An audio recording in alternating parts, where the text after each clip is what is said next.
जैसे आज शिवरात्रि है तो हम सुबह से एक विशेष उमंग में हैं कि आज हमारे आराध्य देव भगवान शिव का महोत्सव है। उन्हीं की कृपा से ये सब भावना थी ही, लेकिन मुझे भगवान शंकर के दर्शन की प्रबल लालसा जागृत हुई काशी के घाटों में कि मैं प्रगट देखना चाहता हूँ आपका रूप। तो आपका जो साकार का स्वरूप है वो हम दर्शन करना चाहते हैं। रात दिन तुलसी घाट से लेकर दशाश्वमेध घाट तक यही हमारी रहनी थी। घाट में एकांत रहना, जो कुछ प्राप्त हो जाए भगवत प्रसाद स्वरूप। 24 घंटे में कभी सतुआ मिल गया, कभी एक पीस बर्फी मिल गई, कभी 2-2 दिन 3-3 दिन कुछ नहीं मिला तो गंगाजल पर प्रबल लालसा। वहाँ तो भंडारे ही बंटते रहते हैं। मारवाड़ी क्षेत्र तो अन्न का चाहे जय बार खाया हो, सब व्यवस्था है, लेकिन नियम लिया था घाट में रहूंगा, पास में अर्थ नहीं रखूंगा, कभी किसी से मांगूंगा नहीं, आकाश वृत्ति से जो आएगा प्राप्त हो। अब दिन दिन लालसा बढ़ने लगी। आज महादेव जी मिलेंगे, आज महादेव जी मिलेंगे, आज महादेव जी मिलेंगे। एक दिन सुबह से मन अति हरस जनाव न तेहि, आज देखियो परम स्नेही। एकदम आनंद की वृत्ति छा गई और लग रहा था आज निश्चित। ठीक 12 बजे दोपहर में वो गर्मी का समय जहाँ कोई नहीं दिखाई दे रहा था, वहाँ नंगे पैर, भगवा वस्त्र और एक तेजो में हाथ में छोटा सा त्रिशूल, विशाल जटाएं, वो अद्भुत स्वरूप भगवान जी ही देखा। साष्टांग दंडवत हुए, बोले कुछ नहीं, बस एक अंगुली उठाई, थोड़ी देर ऐसे चलते हुए नजर आए, बस अंतर ध्यान। बहुत समय तक उस अंगुली का चिंतन था कि एक सिर्फ एक है, एको ब्रह्म द्वितीयो नास्ति, दूसरा कोई नहीं। वो बता रहे हैं कि तुम मुझे देखना क्या चाहते हो, मैं चराचर जगत के रूप में मैं ही विराजमान हूँ, दूसरा कोई विराजमान नहीं है। भगवान शिव की कृपा से ही सब अब कछुनाथ न चाहे मोरे। जो दिया, इतना निहाल कर दिया है, अब कोई जिज्ञासा नहीं रह गई, अब कोई चाहत नहीं रह गई, न लोक की, न परलोक की, न ज्ञान की, न किसी बात की कोई चाहत नहीं रह गई।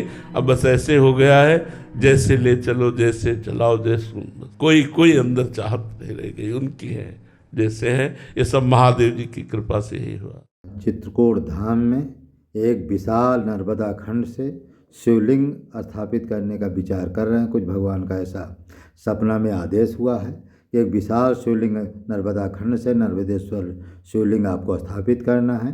तो शिवलिंग की थोड़ी बहुत व्यवस्था तो हो गई है, लेकिन मंदिर बनाने के लिए, चबूतरा बनाने के लिए, प्राण प्रतिष्ठा करने के लिए थोड़ी बहुत आप लोगों का पर्याप्त सहयोग मिल जाए तो पहले मंदिर का निर्माण होगा, तभी तो शिवलिंग आएगा।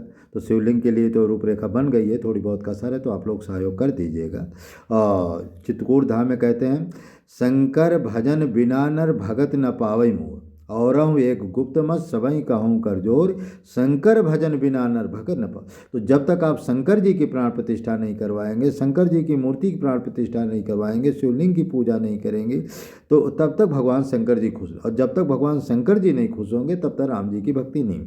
इसलिए आप लोगों के कल्याण के लिए चित्रकूट धाम में कहते हैं, लघु साधारण बड़, कोई यहाँ एक शिवलिंग स्थापित करता है, सीधा 100 शिवलिंग का पुण्य मिलता है। इसलिए आप लोग जो है तन से, मन से, वचन से एक विशाल शिवलिंग नर्मदा खंड से ला करके चित्रकूट धाम में स्थापित करना है। उसके लिए आप लोग अधिक से अधिक सहयोग करें। फिर दूसरी बात, 4 मार्च को हमारे यहाँ भंडारा करने का विचार कर रहे हैं। इस बार थोड़ा सहयोग बहुत कम आया है, कम आया भी ना के बराबर, बिल्कुल ही नहीं आया समझो। तो इसलिए आप लोग जो है अधिक से अधिक सहयोग करें, जिससे चित्रकूट धाम में अमावस्या पूर्णिमा को हम भंडारा करते हैं, तो आप लोग अधिक से अधिक सहयोग करें, जिससे अमावस्या पूर्णिमा के दिन हमारा भंडारा के नित्य निरंतर चलता रहे। हम आपके बच्चों के कल्याण के लिए, आपके भविष्य के कल्याण के लिए, वहाँ विनाश आने वाला उसके हित के लिए, तुम्हारे परिवार के कल्याण के लिए ये भंडारा करते हैं। हमारा निजी कोई स्वार्थ नहीं। जब तक आप लोग सहयोग करते रहेंगे तब तक ये भंडारा चलता रहेगा।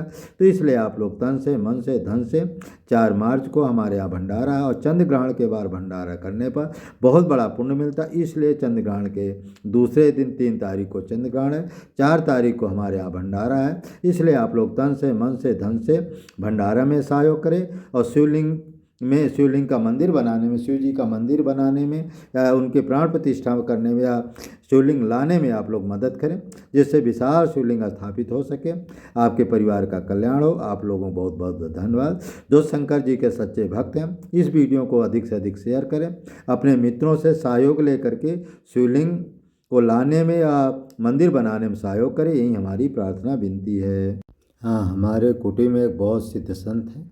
उनको भगवान शंकर जी का सपना में आदेश हुआ कि आप चित्रकूट धाम में नर्मदा खंड से एक विशाल शिवलिंग ला करके स्थापित करें। तो इसलिए अब चित्रकूट धाम में एक विशाल शिव जी का मंदिर भी बनाने का विचार है और सभी भक्त लोग मिल करके, शिवलिंग तो जैसे तैसे व्यवस्था हो गई है, थोड़ी बहुत कम पड़ रही, आप लोग व्यवस्था करें और मंदिर का निर्माण में भी सहयोग करें, जिससे विशाल, इसी तरह जो है विशाल शिवलिंग मंगवाया जाए नर्मदा खंड से, नर्मदेश्वर शिवलिंग, और स्थापित किया जाए। क्योंकि सोमवार का दिन है और 4 मार्च को हमारे यहाँ भंडारा है, उसमें अधिक से अधिक आप लोग सहयोग करें, जिससे आपका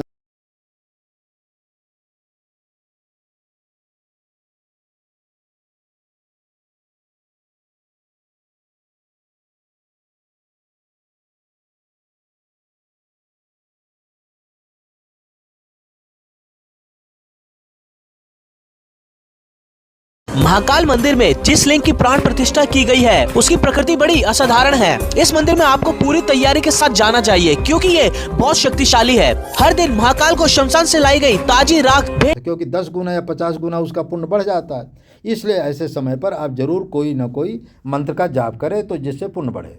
और यदि मंत्र का जाप आप नहीं करते हैं तो आपका पुण्य क्षीण होगा, और पुण्य क्षीण होने के बाद माने ग्रहण काल के बाद तुरंत के बाद फिर आप जो है या तो संत सेवा करें, जैसे संतों के लिए, जैसे हम जो 4 मार्च को भंडारा कर रहे हैं, तो दूसरे दिन तत्काल, मतलब 3 को तो चंद्र ग्रहण होगा 7 बजे तक।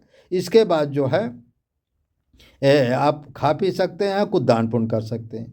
तो यदि हम 4 तारीख को जो हमारे यहाँ भंडारा है, उसमें आप कोई भी भक्त चाहे 1 चाहे 10 मिला करके बड़ा भंडारा कर सकते हो। 100, 50, 200 जितने महात्माओं का आप उचित समझे भंडारा कर सकते हैं। उस भंडारा करने से क्या होगा कि जो महात्माओं का पुण्य होगा, क्योंकि महात्मा जो सुबह से लेकर के 7 बजे तक कुछ खाएंगे पिएंगे नहीं, तो एकादशी जैसा उनको व्रत रहना पड़ेगा। और दूसरे दिन 7 बजे के बाद फिर महात्मा जो है ज़्यादा खाते पीते नहीं, क्योंकि बयारू का समय होता है, वहीं थोड़ा बाल भोग करके भजन में फिर लगे रहेंगे, क्योंकि नहाएं धोएंगे, आरती पूजा करेंगे। अच्छा, कितने महात्मा को भोजन मिलेगा भी नहीं, क्योंकि जिन महात्माओं के पास कुटी नहीं, आश्रम नहीं है, गंगा जी के किनारे या मंदाकिनी किनारे बैठे हुए हैं, पड़े हैं, तो शाम को वो कहीं नहीं जाते हैं, और शाम को भूखे प्यासे बेचारे पूरा दिन वो पड़े रहेंगे। तो ऐसी स्थिति में उनको जो भोजन हम खिलाएंगे तो बहुत बड़ा पुण्य मिलता है। और अच्छा, पुण्य होता क्या है?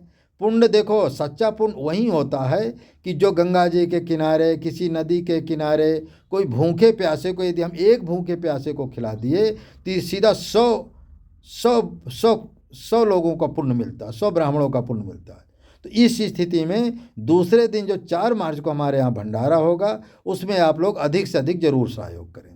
अच्छा, दूसरी बात एक चीज़ और है, पुण्य करने से होता है क्या? अच्छा, चंद्र ग्रहण के बाद जो है दान का सीधा 100 पुण्य बढ़ता है। जैसे और समय पर यदि हम भंडारा करेंगे, एक भंडारा 100 महात्मा का करेंगे, तो यदि चंद्र ग्रहण के बाद दूसरे दिन करेंगे तो सीधा 1000 महात्माओं को आपको पुण्य मिल जाएगा। इसलिए चंद्र ग्रहण के बाद तुरंत दूसरे दिन आप जरूर भंडारा करें, या राशन बांटें, या संतों की सेवा करें, इससे आपका पुण्य बढ़ेगा। तो इसलिए हम जो है आप लोगों के कल्याण के लिए, आप लोगों के बच्चों के कल्याण के लिए, आपका पुण्य बढ़ने के लिए, आपकी गति के लिए, बच्चों के संस्कार के लिए, ये हम जो है 4 मार्च को जो है भंडारा करेंगे। आप लोग इसमें अधिक से अधिक सहयोग करें। अब हमारा प्रश्न, यदि वो देवी देवता काम करना बंद कर देते हैं, और काम करना बंद जब कर देंगे तो उसकी तपस्या नष्ट हो जाएगी, फिर उसके ऊपर पाप बढ़ने लगेगा। इसीलिए कहते हैं तांत्रिक सिद्धि कभी नहीं करना चाहिए। तांत्रिक सिद्धि करने से क्या होता है? अच्छा, जितना व्यक्ति हम पैसा लेंगे, कोई भी जो है तंत्र मंत्र के शक्ति से पैसा